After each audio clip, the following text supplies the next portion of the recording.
What is up? Welcome back to my channel. I am so excited to be posting because this weekend, right now when you're watching this, actually marks 1 month since I have posted on YouTube. And that's not okay. I'm not okay with that. So I am bringing you guys a full workout just to kick things, get back into gear so we can start getting a lot more consistent around here. Let me explain my method behind my madness before I get any further. When I first started lifting, I used to always, I would follow a lot of YouTube videos and Instagram posts. I would have gotten results a lot faster if I had known not to follow just like the stupid, cheesy, like cardio-esque workouts. If I can get that message out there in any capacity, that's what I'm gonna try to do. So, roll the sleeves up and let's get to it. 1, 2, 3, funk it. My darling, I love you, I love you, I love you, I love you, I love you, I love you, The reason I chose this landmine workout, like I said, I used to follow a lot of cutesy workouts and those never got me anywhere, so that had me working out for like 5 years with absolutely no results. And I don't want the same thing to happen to you. My method here is, there is nothing against dumbbell only workouts. There's nothing against body weight only workouts. And as a person that does get anxious, I know the feeling of going into a new gym or a new space or trying something new and being totally terrified, because the gym can be super intimidating. I mean, I still get uncomfortable sometimes. Like if I go to a new gym or anything like that, I try to talk to myself now and tell myself that I know what I'm doing and everything's okay, but the fact that I even still talk myself through it tells you right there that I still get nervous. The other day I wore a hot pink shirt and neon orange pants to the gym, and I was literally like feeling the shit out of myself in my apartment. The second I walked outside, I wasn't even at the gym, I was scared like walking down the street, and I had to like talk myself through like, what am I afraid of? Why am I afraid of people's judgment? Why do I care? I like whatever, that whole shebang. My point is that it's totally valid to feel nervous about the gym, but you have to find a way to push past those fears, and you have to do that in your day-to-day life in order to ever accomplish something greater. If you are going to the gym, it's more than likely that you have these goals for yourself, and there's a reason that you're gonna go, whether you wanna lose weight, whether you wanna gain muscle, whether you want a fat ass, whether you just want a new activity to do. You're going to need to overcome those fears and challenge yourself to accomplish those goals. The landmine workout is going to get you those effective workouts and hone in results. You're not gonna be able to really half-ass this like you would a body weight or a dumbbell only workout. Those are easier to cheat yourself on. They absolutely work if you do them with full intention. You up the weight more than you think that you can do, you will go so far with those. That's true. Maybe not the body weight, but the dumbbell for sure. Where the landmine weighs what it weighs, and all you can do is add more weight onto it. If you're a beginner, the bar is probably gonna be pretty intense for you. So this is a type of workout. It might be a little more of an intermediate level workout, but you can absolutely do it if you're a beginner. And it's going to force you to challenge yourself. The landmine itself is kind of intimidating. The weight is intimidating, but I'm saying all of these like things and I feel like I'm making it sound so scary, but don't be intimidated, because the good part about this workout is that you can stay in one place in the corner the entire time. Depending on where your landmine is, it's more than likely that it's already in a corner, and if it's not, you can pick it up and you can move it. Don't be afraid to like move equipment where you need to move it, because I mean, I used to literally take the dumbbells from one side of the gym, like where the dumbbell area was, and take them all the way to the other side of the gym just so I could go hide in a corner. So totally valid, do what you gotta do. But this is going to be so that you don't have to move around the gym. You can just focus on what you're doing right here.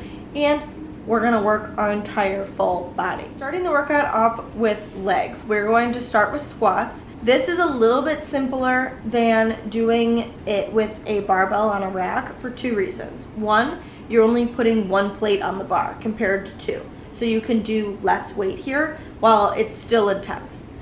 Two, you're not gonna be able to get as in depth the higher weight you go. As you can see, I'm using a plate for this movement, and that doesn't allow me to squat all the way down like I would on a regular rack. However, because my hands are in this downward position and I'm holding the barbell almost as if I'm in a hanging dumbbell squat, it allows me to only push up with my legs, not using my upper body at all to help me lift the weight. What helps me is looking down at the weight or looking down at the floor or my feet and thinking only about, just like when you're deadlifting, exploding your legs back up and pushing that weight up with only your legs. For whatever reason, this like kills my glutes more than like regular squats do. This hits my glutes, it hits my quads still, but it hits my glutes so much harder than a regular machine. And to be real, it gives me a little bit of a confidence boost because like I can really put weight on there and feel like I'm like pumping out some heavy weight compared to the squat on the rack. I don't know, the squat on the rack just makes me insecure if I'm being genuine. Cause like sometimes there's some days I can get a plate on there, and there's some days that I got a 25 and a 10 on there and I am struggling to get 4 reps. So it definitely boosts my ego and helps me lift a little bit more weight, which, you know, it's good. It's good for the mental health, it's good for the physical health. Moving on. Next, we are doing a back movement. So through this whole workout, I'm gonna have you switching back and forth between lower body and upper body to kind of give that prior muscle group a little bit of a break before we're like powering things out here. And this is going to allow you to maximize the most power in order to most effectively complete each movement. I grabbed a V-grip, which you can find by the cable machine. These are typically used on the cable machine for pull downs, or I mean several other things, but that's just a common thing that they're used for. And what you want to do is hook the V-grip around the bar and pull it towards yourself. So you are thinking about pulling back with your elbows. You think about pulling your shoulder blades together. I think those two things really help with my mind to muscle connection and focusing on hitting my back muscles compared to my arms. A lot of the time I used to think that when I hit back or chest that I was basically just exercising my arms too, and I didn't have to really do arm movements.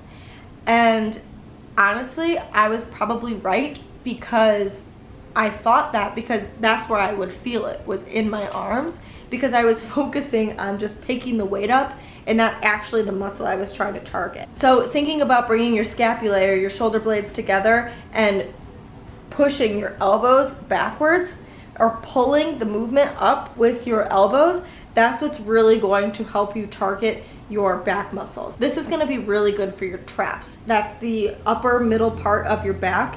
When you are like on TikTok and you see girls that are like, where they like, you can see the muscles on there, that's going to help this. So this is definitely a staple compound back movement that's really great to do on the landmine.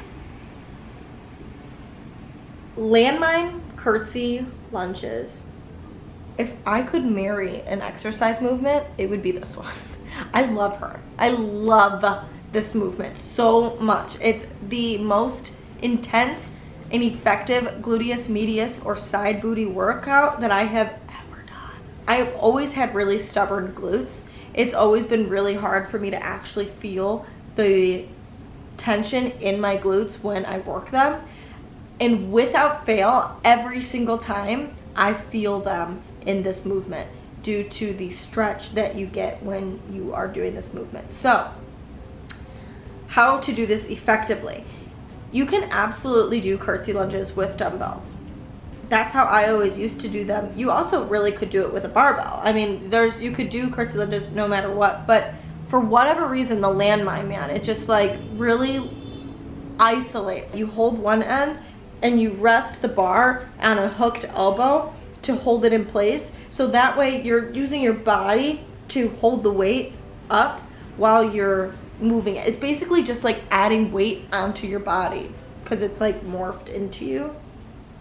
I don't know if that even makes sense, but hopefully you get my point. You want all of the weight to be on your working leg. So that might be a little confusing when it's the leg that's not moving. Your working leg is the leg that is not moving, and that's where you want to feel the stretch in your glute, is the leg that's not moving.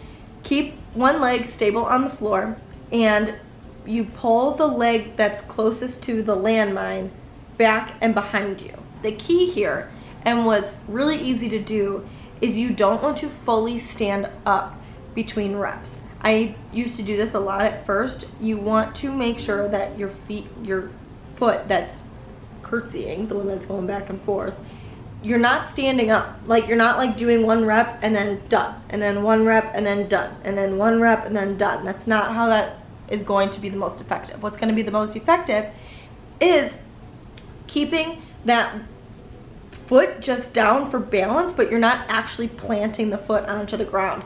That's going to keep tension in your glute through the entire set, whether you're moving or you're not moving. And it's just gonna be so good. I think a common misconception is that you're supposed to be squeezing your glutes at the top in order to get that tension. But what really is the key when you're doing a lot of vertical movements is having that bent tension in your glute. So when you get lower, feeling the bend from your upper body, like almost sitting into the glute muscle, is what's really going to help bring that fire to the glute. Shoulder pressing on the landmine is literally so hard, bro. I don't get it. I don't know why it's so freaking hard for me to do shoulder presses with this when I can shoulder press like 20 pounds with dumbbells. Is it a struggle? Yeah, but I can do it. I literally couldn't even, like, I grabbed the bar, I put a 10 on first, and I was like, yeah, I got this, because thinking like I do half that weight in dumbbells. Nope, couldn't do it. Could not do it. I literally like got angry. I was like, no, what the hell? And then I took the weight off and just was doing it with the bar, and I was like, I'm recording your YouTube video. I can't do this. What am I, a failure? I can't do it like this. What I finally ended up doing was just like settling 4 or 5 and powering those out. But that being said, because they are a little bit difficult, let me share some modifiers for you. So first of all, well, starting with like don't do's. I don't want to see you like muscling that up there. Like, don't move your whole body. This isn't like a momentum thing. This is another, do not use momentum to get yourself through this movement. There's other ways that you can do it, so don't do that, because you're not even gonna work your shoulder and you're gonna hurt yourself. What you can do is bend at the knees a little bit and pop it up. If you pop the weight up a little bit, it's, you know, you're not using momentum to get it up there, but you are just like kind of popping to help assist your shoulder on getting it up there. So you want to do the right side and then you want to do the left side, or vice versa, whatever works better for you. But if that is still too hard, you can go to your knees, and that is going to help a little bit too. It's going to give you a different range of motion that's going to help bring that weight up a little bit.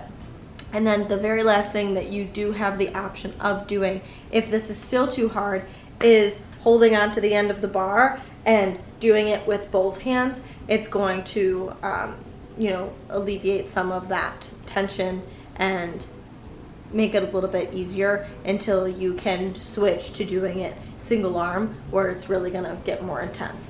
So whatever works best for you, you know the line. You know that if you're just being lazy or if you're actually going to hurt yourself and you're restraining your muscle in a way that you shouldn't be. So know the difference. We are doing a full body day, and that means that we have to hit quads. I'm so sorry. I'm so sorry for doing this to you, but we are going to be hitting single leg squats. don't hate me. The surefire way to sexy legs is quads, and really I'm just helping you out. I'm sorry.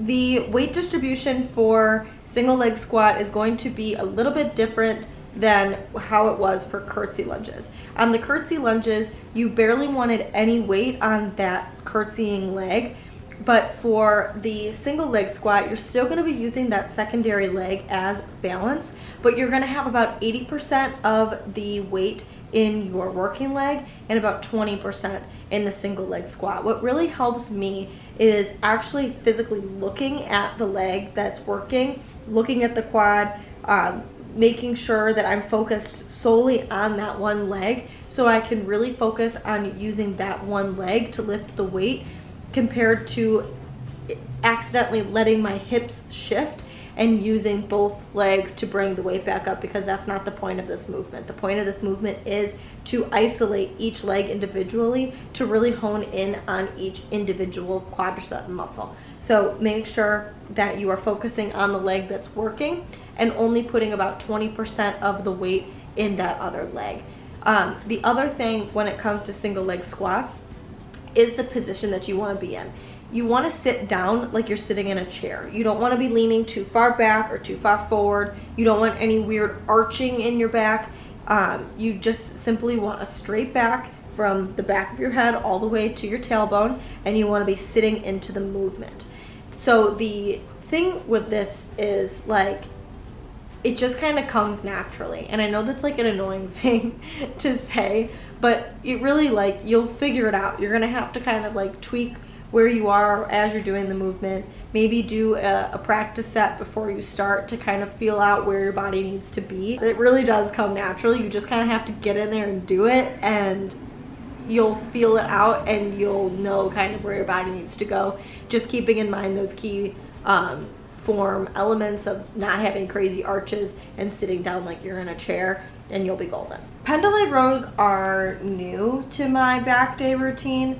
I used to really utilize the single arm landmine row, but the Pendulay row, like, it hits different. I have found that doing the Pendulay row compared to a single arm row just hits my back muscles so much more intense, and I've really liked incorporating it into my workout. Make sure that you're pulling with your elbow and you're focusing on your back muscle. What's cool about this one is because it's single arm, it allows you to isolate each side of your back, but it's still targeting that upper back area. And we love targeting upper back because the bigger you can make your back, the smaller you can make your waist look. And for a girl with a big rib cage, that's always the goal. Always the goal. Make sure that you are keeping your upper body at a 90-degree angle with the floor, and you're thinking about bringing your hand up to your hip for this movement. I think that that's what's really helped narrow in on the form for this movement. Is it's easy as you get more fatigued to come up to more of a 45-degree angle, but really focus on keeping yourself parallel with the ground, being at that 90-degree angle, and bringing the hand up to the hip. It's great. I originally wanted to do a plain old clean and press, just one whole swift movement. That was hard for me because I do more bodybuilding style lifts compared to more CrossFit style lifts. I'm just like, my body's not used to that, but it's a really good full body movement to get both the lower body through the squat and the upper body through the press engaged. So I thought it was a really great finisher for this landmine full body workout, just to kind of get your whole body up and flowing and moving. And it also, like, engages your heart rate a little bit, makes you work a little bit harder that way, since you're moving at a quick up and down pace. So definitely a good way to finish off the full body workout.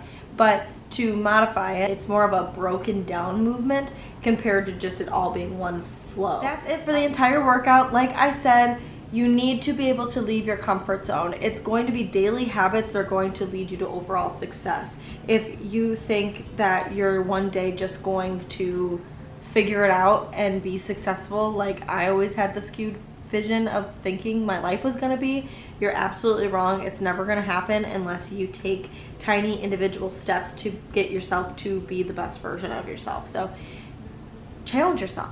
Get to the gym and do something a little bit different. If you've just been doing body weight or dumbbell exercises, then shake it up a little bit, challenge yourself, get on a landmine. You don't even have to move around the gym, and do your thing, because you deserve to be there, and everybody starts somewhere, and there's absolutely no reason why you are not one of those people. If you have these goals and this is something you want, then absolutely go after it, because you can do it. Anybody can do this.